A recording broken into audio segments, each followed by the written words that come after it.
Folks, hello and welcome to Tavern Chat. I'm your host, Eric Tenkar, your bartender in the OSR, your main proprietor at the Tenkar's Tavern blog. And I thought I would delve back into what we've been calling Dungeon Gate. And I was going to do some audio, but you know what? I realized that something even more important than the audio is one of these quotes in the article that sadly isn't backed up by audio, but it's an anonymous harasser. And by the way, they're called harassers. And why would they be called harassers when the subject, the individual whose career is potentially being resurrected by this article, is one of such? Harasser almost seems too mild a term for uh, removing someone from the community. Harasser would be, in my opinion, an accurate description of Zach Smith and how he interacts with many people online. Uh, Talking from my own personal experience and my own personal observations. Okay? But in any case, going to read the two quotes that are on the screen. Another RPG professional with a history of harassment, Fiona Maeve Geist. And by the way, Geist is quoted in one of the audio. We'll get to that some other time.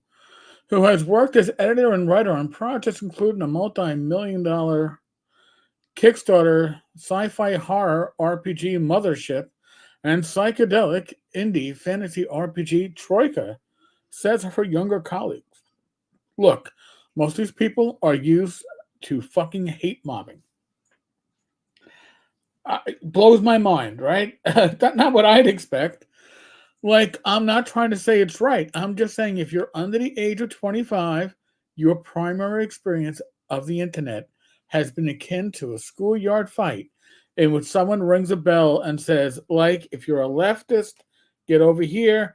And if you're interpolated by that, you run over there. So basically, it's the left against everybody. And if you're not in the in crowd, you are the enemy. I Yeah, no, I kind of knew that. It's nice to see it in an article, but and it's not just the under 25. It's people my own age group. So, but that's the warm up. The one that I wanted to really talk about is another harasser, B, who works in the same cluster of companies as Geist, relates it to the problems common to marginalized communities. Well, the context is weird, but all right, we'll dive into this. Conflict is common because, like on some level, and we all don't like admitting to this, a lot of our ideological conflicts are over resources. Hmm. Well, that's an interesting take on things. Let's read a little bit further. And we don't like talking about that because really, the reason that a lot of us think that certain people are bad. Well, let's take this to the end. Is that they make money that we think should be in our pocket. It's not the most noble reason.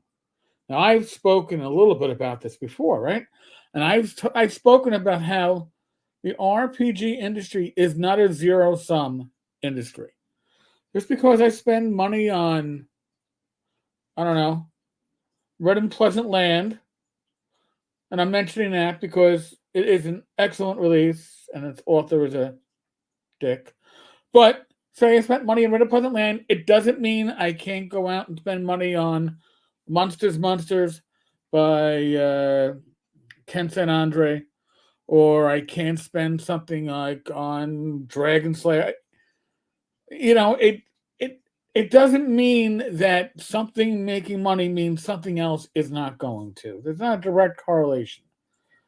All right, especially in our age group, disposable income is generally disposable. That's what part of the issue is. But think about that too. It's not just money they're talking about, it's resources. That's why, that's why, years ago, when I was spoken to, approached by somebody in the OSR RPG field of some minor influence, certainly of note, they're a personality that's still around today. They told me flat out I was abusing my authority by not using it for the powers of good. And what do you mean? And I'm like, well, your influence, your authority should be used for their causes, the causes of good, because their causes were good causes. And I wasn't using it for political causes. I don't use my influence for political causes. I use my influence for gaming. Old school gaming primarily, but independent gaming, indie gaming, games that I check out and I like. They excite me. They look interesting. So why was it so important that I be used in the right way? Because their view is there's limited resources of influence. And if you're not using your influence for their powers, their aims, whatever they are, you're misusing it. All right? Because it's, again, influence or any of that shit is not zero sum. Okay? Just because I talk to you about OSR gaming and old school gaming and independent games doesn't mean somebody else can't come along and say, you got to put politics in your old school gaming, which they will come along and tell you to do. No, no. But this also tells you why they often stab each other in the back. Well, and security tests to some extent. It's like, oh, well, so and so was on our side, but I don't know, man. They associate with some of the wrong people. They work for some of the wrong companies. Well, now we can get rid of them, and that money will be ours. That money that was being spent on them will be ours. It is not a zero sum. Get that out of your fucking minds, folks. But feel free to continue stabbing each other because it means that people like myself, Grim Jim, what, Vanger, James Raggy, we don't have to worry about you fucks if you're fighting amongst yourselves. And why are these other people I just mentioned, why are we targeted? Because we don't use our influence for their reasons. That's why. We can't be canceled because of their reasons. It's all about power, folks. It's all a power struggle. And what you're seeing in this article, which I will link, and I'll link the interviews because they should be read and listened to, it's a power struggle within this own niche within our hobby. It's a power struggle. And it's all about power. And it's not about giving you the best games. It's not about giving you entertainment. It's not about giving you anything but their authority. Go figure. All right, folks, listen. Tonight, 8 p.m. Eastern, Gamers Health on this very channel. Myself, my wife Rach. We do a live stream every Saturday night. We talk about our trip into the world of getting older and having health issues. And everybody has issues. A few people talk about them. And we give you a venue where you can hear about ours and we can talk about yours. And we always have a topic. And this week's topic is going to be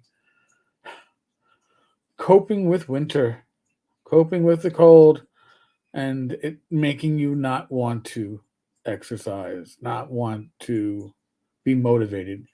It kind of demotivates you. Well, we're going to be touching on that. So, folks, as always, be safe, be well. God bless. Roll those dice, roll them well.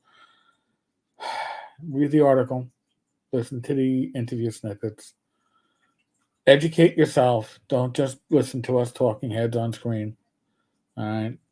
You really do need to to read this and make your own judgment. I'm hearing rumors that two people were involved in writing this, and the second person, who was never named, is the one that initially published it. And then when Dr. Cleo Weissman found out, she had it removed. It's still up there, and still a great article for exposing the shitbags in our industry. But it makes you think and wonder who may have been that second author. I'd like to hear your thoughts on that matter. Otherwise, I'll catch you later. Oh, subscribe, become a minion.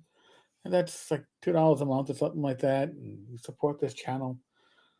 All the good stuff. All right, folks. I'll catch you later. God bless.